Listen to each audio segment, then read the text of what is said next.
NAF's policy work is nonpartisan and non-political. It's not about politics, but smart public policy. NAF is an innovative solution to solve workforce challenges that all states are facing. We have to keep telling our NAF story and telling it.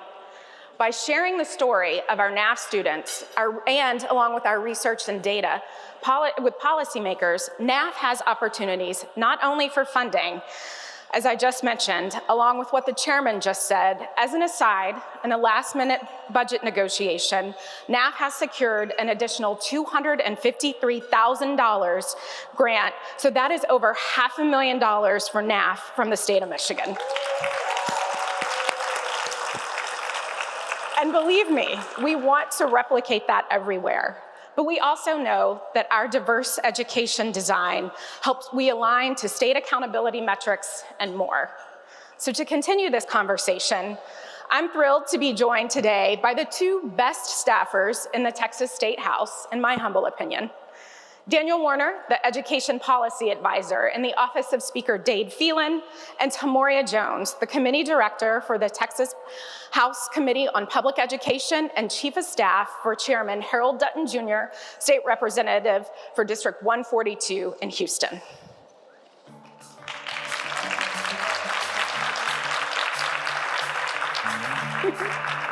We're going, yes. Thank you.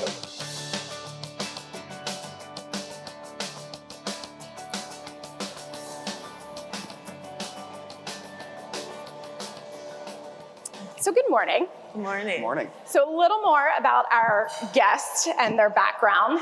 Daniel is a native New Yorker. He earned his Bachelor's of Arts degree from another little school in Texas that's in Austin. He's a diehard Longhorn fan, and for those of you that don't know, I'm a very proud Texas Aggie, so I won't remind him that my team recently beat him in baseball. Daniel is a wonderful champion for students, and he introduced us to Tamoria, who is also a wonderful education champion. She's a magna cum laude graduate of the Thurgood Marshall School of Law at Texas Southern University and a member of the Texas State Bar. So before we dive in, 5 years ago, we created here in Texas civic engagement panels where we have students connect with legislators and hear about their careers and get inspired by their journeys. So can you both share your career journeys with us? So my dad did not exactly want me to go into government. Not really, a lot of money with that, as we all know that. But he was elected our mayor back home in New York, and watching him navigate this process, and it's, these government jobs are thankless, and you just answer a phone on the other end, and someone yells at you for something, and it's usually nothing that you can do or you have any say over. So watching him really develop that, and I was able to really put things into perspective. I started my first session in 2013 under then the chair of Health and Human Services. She became chair of finance, and then I worked for the chair of Senate Higher Education, Senate Education, and now I'm in the Speaker's office. So you work for a lot of members in this job, unlike Tamoria. Yes, so my career path started vastly different from Daniel's. I actually had one too many drinks one night. And my lawyer, who happened to represent me, was actually my current boss now, Representative Dutton. He told me I didn't know what I wanted to do in life. He was correct. And so he offered me a job. I did turn him down twice because I didn't want to go into politics. And so after the third time, I accepted. And then at the time, he was on the Sunset Advisory Commission, which is a committee that oversees all of our state agencies here in Texas. He was tasked with the TEA Sunset Bill, and he handed me this 1,100-page bill and said, you need to know everything in here. And so that started my journey onto my love for education policy. Awesome.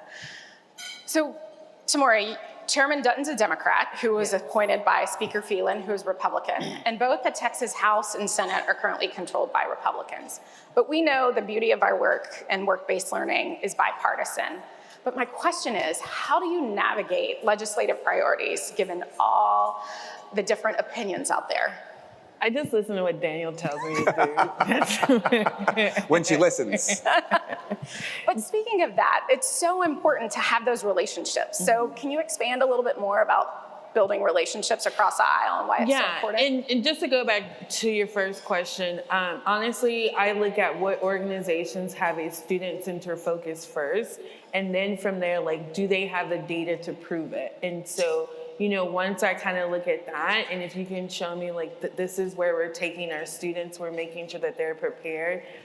That's kind of how I look at, you know, who do I want to bring forth to the committee, and how do I want to make sure that the organizations that are doing the good work have the resources, whether financially or human resources, to actually continue doing the great work. For me, one of the beauties about being a committee clerk is you have both members on your committee, and so you build those relationships by talking to staff. The legislature is very staff driven. We all recognize we have a shared common goal, and so, you know, a lot of the things that get done is because of the relationships between staffers. And just to add on to that, not many people may know this, but the Texas State Legislature meets once every other year for 140 days. So they pass a 2-year budget in 140 days. They pass everything they need to do in 140 days, and most of that can't get done until the last 80 days anyway. So members get paid $7,200 a year, that's it. And they go home, they do their normal job, and we're the ones still in Austin running their offices. And so they have to go and be doctors and lawyers and insurance agents and all that fun stuff. And so it really makes the staff work that much more integral part to running the legislature. So Daniel, can you share more about what Texas is doing with aligning their K-12 education and workforce systems, including their recent legislation, House Bill 1247, that I'm very proud to say NAF supported and was a part of, but how it's supporting student pathways and alignment to build Texas's pipeline? Yeah, and for a very long time, we've seen the Texas Education Agency, the Higher Education Coordinating Board, and the Workforce Commission do their own thing with their own goals and their own commissioners and all that fun stuff. And not until Governor Abbott was elected or his first term in 2015, that interim in 2016, he launched what the Tri-Agency Workforce Commission was. And all these systems did not talk to each other, did not have aligned goals. So you had the TEA, who was worried about, you know, standardized tests. You had the Commissioner of Higher Education, who was worried about traditional 4-year tracks, and the Workforce Commission, which, you know, pretty heavily federally funded, a lot of childcare, things like that. And so over the years, we've seen that they were operating in silos. And how did we need to break down those silos? So this past session, not only did we pass HB 1247, which really had an emphasis on work-based learning, but we had passed House Bill 3767, which also codified this workforce, this Tri-Agency Workforce Agency. And for the first time ever, I think in state government, they actually shared FTEs, which is unheard of. Mm-hmm. And so to be able for the systems to talk to each other and come up with common terminology on how K-12 can actually speak to higher ed, and when you talk about apprenticeships or that continuum of giving that that first, at least, exposure to students on that front end, and that being recognized in every part of the system. And so, unfortunately, I mean, the need for 1247 was that we found that Texas, compared to its peers, was ranked second lowest when it came to apprenticeships and work-based learning in this country, as it relates to the total workforce component. So obviously, what's not working, and the speaker's opinion, he's from Beaumont, and which is heavily relied on, you know, oil and gas industry and petrochem and all that stuff.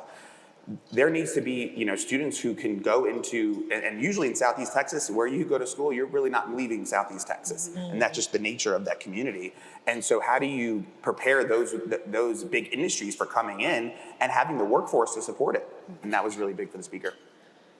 So speaking of industry, why is it critical for you in the legislature to hear from business and industry on education policy, specifically as it relates to high school students being future ready? Yeah, I think because they will know what the workforce needs are best. And, you know, and I think it's very crucial to make sure that whatever we're doing in K through 12, we're preparing those students to enter into these workforce-based industries ready. And also, you see, we have so many industries wanting to come to Texas, but then also when you get here, it's like, are they actually preparing their students to enter into the workforce? So I think it's hugely crucial for us to hear from business business industry. And they can come here all they want and get the economic incentives to come here all they want, but they need a workforce who's going to come here. And when companies from California come to Texas, they're not bringing their schools and they're not bringing their roads with them. And so we have to be prepared to say, okay, we know these communities are growing, and so how do we, not look what tomorrow's needs are, but 10 years from now. I think we saw a study in cybersecurity that there's over 100,000 unfilled cybersecurity jobs and IT jobs here in the state of Texas alone. And so if that's not what we're talking about, we need to be talking about. And so, going back to when Amazon decided where their HQ2 was going to be, and one of the reasons they did not choose Texas, they were concerned about the workforce and just, what that looked like and the building out of that infrastructure. And so it's concerning, but I think we're back on the right track when it comes to, listening to industry. And they know they have to have a seat at the table. Going back to 2019, we passed a pretty historic school finance reform bill, which really put dollars where we wanted to incentivize school districts to go. And one of those is increasing the weights for career and technical education. And so by incentivizing that, companies have actually said, oh, now they're recognizing that, we have a need for it. And so we build that out.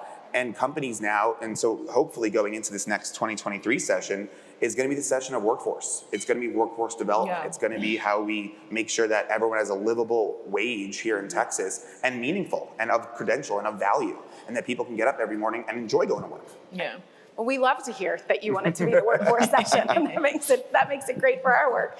So we heard Chairman Albert mention earlier that he was worried about talent pipelines leaving Michigan. I'm guessing with businesses calling you, you're not so worried about talent leaving Texas? Yes, I think that there is a huge concern, and one of the things that the House Public Education Committee is doing is we actually have an interim charge to study partnerships between K through 12 higher education and the workforce, and just going back to building on relationships and having business leaders, let the Texas Legislature know what the concerns are, but not only them, but also organizations like NAF. Like, had I not been introduced through Daniel, about the great work that NAF is doing, I wouldn't have known. And so now, because I am aware of the great work NAF is doing, and they're already working in our Texas schools, now Tiffany will be presenting before the committee, and just helping us take a look at how can we take all the great work that this organization is doing, on a smaller scale and scale it up to how we can replicate that across the state of Texas. So to your exact point of now hearing about NAF and knowing the story, we have an audience full of administrators and educators. What is, from both of you, your best advice for them to work with their local legislators and let them know what quality policies work and getting in touch with them? Yeah, I would say get to know who your state representative is. Get to know who your state senator is. Let them know about the great work that NAF is doing. So I'm looking into the audience. There's about 300 or so people in here. We have 150 House members, 31 senators. Collaborate and let them know this is what the work that you guys are doing. This is what's needed, and this is how NAF is building upon that. Because a lot of times, what we don't know, we can't help. And that's from my best advice. And adding on to that a little bit, when it comes to this kind of work, it's not a Republican and Democrat issue, right, which is very important. Most of the bills, 99%, well, probably not 99, but 95% of the bills that pass the legislature are with bipartisan votes. Mm-hmm. We're not this vicious, cutthroat as much as the press would like to think. Yes. That's what we do. But it's all about how do we build that kind of consensus around issues. Mm-hmm. When we passed the school finance bill, there was not one no vote. It was 150 to nothing and 31 to nothing. And it was labor of love and 2 years worth of deep dive investigation. But it's so important, especially so the speaker's elected by his members in the House, and so he has a duty to his members to make sure that he represents them when he goes and negotiates with the governor or lieutenant governor. And there's no better story from their perspective, and I think Chairman Dutton would probably agree, than hearing from students and parents and teachers, because they're the boots on the ground. They're the ones who actually deal with this on a day-to-day level. Mm-hmm. COVID, was the largest disruption to education, higher education since World War II, right?